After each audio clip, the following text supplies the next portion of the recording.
I haven't got to have the hash brown. I'm going to do a whole separate video on these because I make really bloody good hash browns, if I say so myself. They're lovely, crispy. Beautiful hash browns. That's another video. That though, it's beautiful. It's gorgeous. I'm going to try and do dry hand, wet hand, but I've never in my life managed to do it properly. Oh, I was doing so well and I've coated myself again there. Stop rustling. KFC or Dixie or, you know, other chicken shops are available. We use Doritos. Other tortilla cord chips are available. So I'm going to make a Wicked Zinger Tower Burger. Other Tower Burgers are available.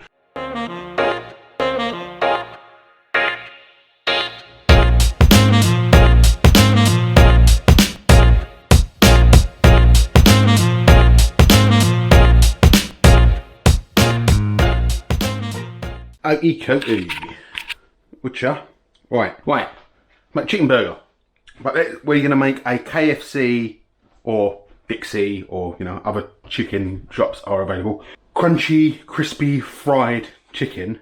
We're going to do it in the oven. No frying, no batter. We use Doritos. Other tortilla cord chips are available. I'm going to do chicken thigh fillets because I'm going to make a Wicked Zinger Tower Burger. Other Tower Burgers are available. Tower Burger style chicken fillet burger. If you want to do bone-in chicken thighs and drumsticks and wings and do like a bargain bucket, do the exact same thing, just do different cut of chicken.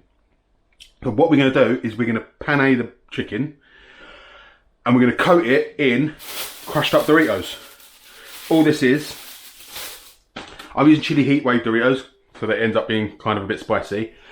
I wouldn't go using the tangy cheese, but you can experiment if you want. Cool heat wave will be alright.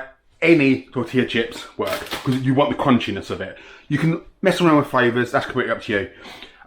Now, I got the idea to be doing this from the Pinch and On books, which were written by Catherine Allinson and Kay Featherstone. Don't know if they invented this. I have also seen people using cornflakes for the same sort of thing. Similar sort of theory. You can try out with crisps if you want, but you really want the crunch of these. All we're gonna do, flour, egg, breadcrumbs, except instead of breadcrumbs, obviously we're gonna use this, then we do it in the oven. So it's fairly healthier as well, because we're not gonna be deep frying nothing. Obviously crisps aren't exactly healthy, but they're healthier than a deep fried, greasy bit of chicken. So we're gonna get a penne station ready and we'll be right back. Right, you can get the crisps out of the way now if you want, but feel free to leave them around to snack on. Chef privilege and all that. So standard stock penne station. Flour, standard, all-purpose, general flour. Into this I put a teaspoon of salt, teaspoon of black pepper, teaspoon of onion powder, teaspoon of garlic powder, teaspoon of cayenne pepper and a teaspoon of paprika. Probably got about 2 tablespoons of flour with all that in it. I'm only doing the 2 fillets, thighs, quite big thighs. You're going to have to figure out how much flour you need because, I mean, that's probably enough for 4 decent fillets. Got an egg. I've got 2 small eggs beaten up here. You want about a large egg's worth of egg for 2 fillets. So again, and Doritos. So you want to crush it up, but you don't want to turn it into powder. You can do it in a food processor, but you just want to be a couple of quick pulses and blitz because you want it to be all different sizes. Because all of these different flakes are going to add that craggly, crunchy, crispy, what's the word? Broken surface to the batter. That bit's a bit big. Anything, that might be a bit too big, but anything smaller than that will be alright. You don't want powder, because then you essentially you might as well just be using breadcrumbs. This is probably just a standard bag of crisps size portion of Doritos, which would be more than enough for these 2. What I'd also say is, I just put this in a sandwich bag, oven bag, freezer bag, and crush it up. Be careful doing it by hand, because you'd be surprised how sharp some of this can be. Best way is if you use the ball of your hand, bottom of a bowl, bottom of a mug, side of a mug, rolling pin, something like that, just crush it all up. But like I said, don't go absolutely nuts, you don't want powder. Then we're going to be baking these in the oven on a raised grill pan. Don't have to do this, you just get a slightly better result. Just because that way the bottom of the chicken isn't sat in the grease that's going to come out of the chicken and it will make it go greasy. Because it's elevated up, the air will fly around it and it will get crispy all around. I have put kitchen roll on the bottom of this. You can put kitchen roll, greaseproof paper, anything like that, just to catch any mess, or not, it's up to you. I've also spritzed this with a little bit of oil just to help with a bit of sticking. So we are going to do standard sort of penne process into our seasoned flour. Get it all coated. I'm going to try and do dry hand, wet hand, but I've never in my life managed to do it properly. I always end up with a mess all over myself. And then from the egg, all nicely coated in egg, into our Doritos. Get it all over, push it on. We don't want these falling off. It doesn't need to be super coated. You'd be surprised at how crispy it can turn out with just a light coating. But you don't want to waste any chicken surface. Give it a little shake, just get rid of any. It's a very light shake, and then onto our grill tray. And we're just going to rinse and repeat with our other thigh fillet. Right, and there you go. So, quick wash of the hands and be right back. Right, now these bad boys just going into a 180 oven. On that rack, they're probably going to take about 20 minutes.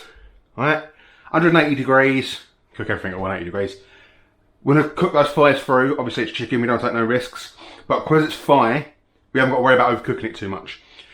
Can use breast if you want to be a bit healthier, but you're going to end up maybe with a bit drier meat. Clear all this up, and we're back in about 20 minutes. Right, and we're back. God, I was a bit excited. Right, we're back. So, yeah, look at these bad boys. Just pulled them out of the oven. Super craggly, super crispy. You can sort of tell up close that they're not deep battered and deep fried, but they're still going to taste amazing. Trust me. Lovely crispy, lovely crunchy. You can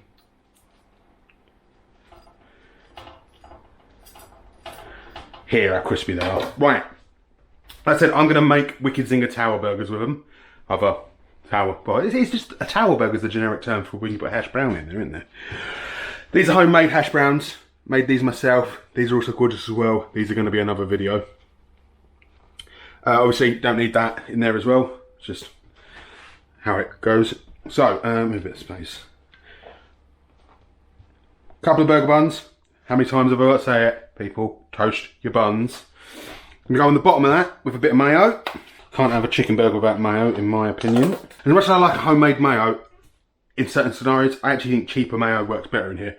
Now, on the bottom, we've got some shredded iceberg. Another must in any burger.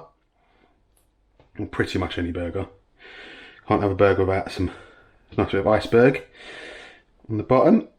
Then we're going to go on with our chicken thigh fillets. Don't worry if it overhangs the burger. It's just going to look a bit sexier. Slice of chicken. No. Slice of cheese. Standard burger cheese. You can't beat burger cheese in a burger, in my opinion. No. Dos. Then on with our hash brown. You could double up the cheese at this point if you wanted. Completely up to you. And I'm going to go on top of that with some sriracha. It's a Zinger Tower Burger.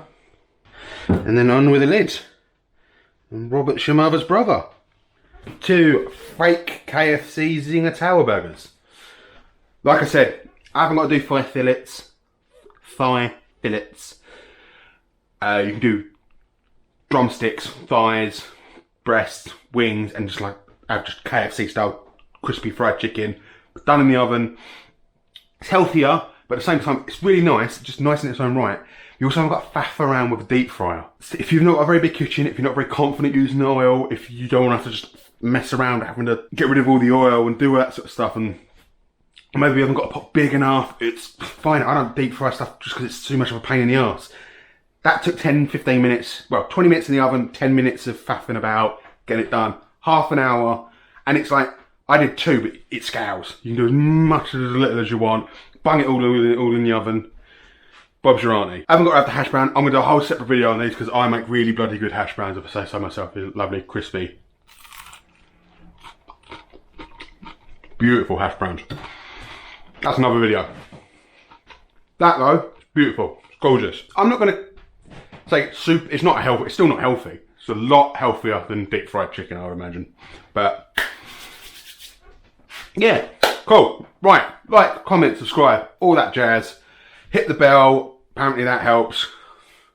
But yeah, do me a favour. Give it a share as well though, because that's the big thing. Getting it to other people. But I'm going to sign off. I'm going to have a burger. I'm going to go give my girlfriend a burger. And then that's lunch. Alright then. See you when I see yous. Later peoples. Laters, taters.